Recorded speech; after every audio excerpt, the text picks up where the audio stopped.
Good morning. Today is October 20th, and I want to take the thought for the day today and highlight something personal.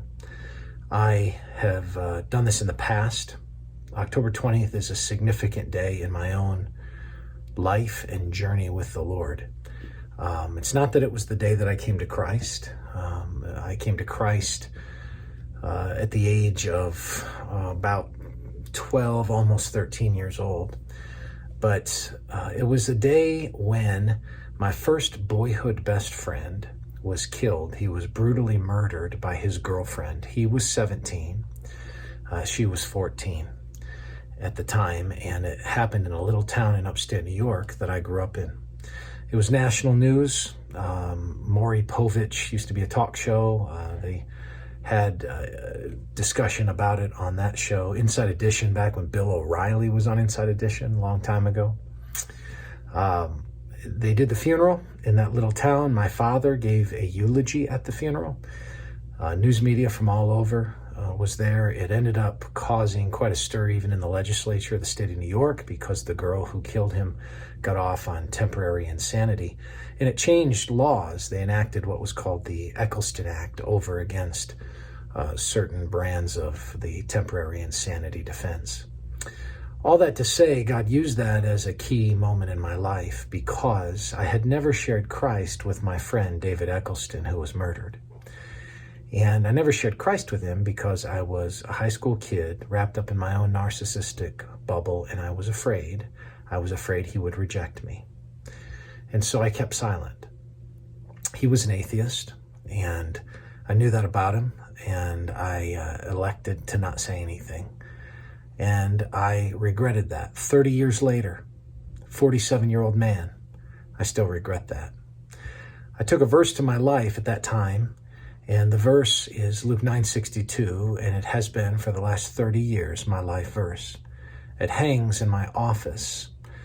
And that verse is where Jesus says, "No one who puts their hand to the plow and looks back is fit for service in the kingdom of God."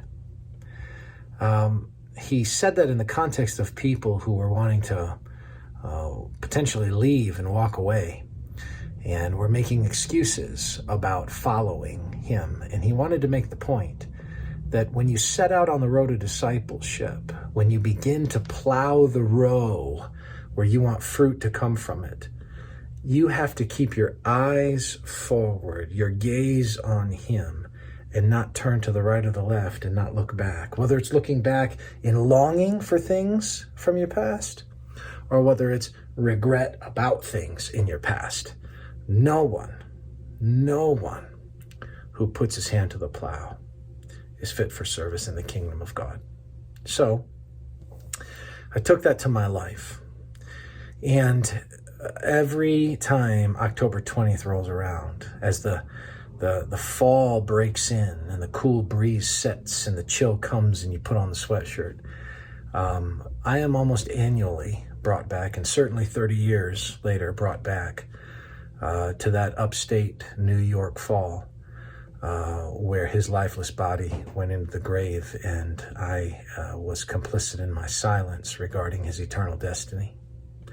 So what I would say to you is this: if there are people in your life that need to hear the truth of the gospel, don't get caught looking back. Don't get caught looking to the side.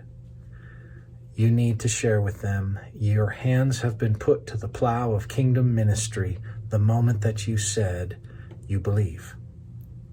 And if you're a true believer, your hands have been put to the plow. Move forward down that row for the glory of God, and don't look back. Share with your lips what God has done in your life so that others might have the opportunity to come in to God's kingdom because you've been faithful. You have stuck to the stuff.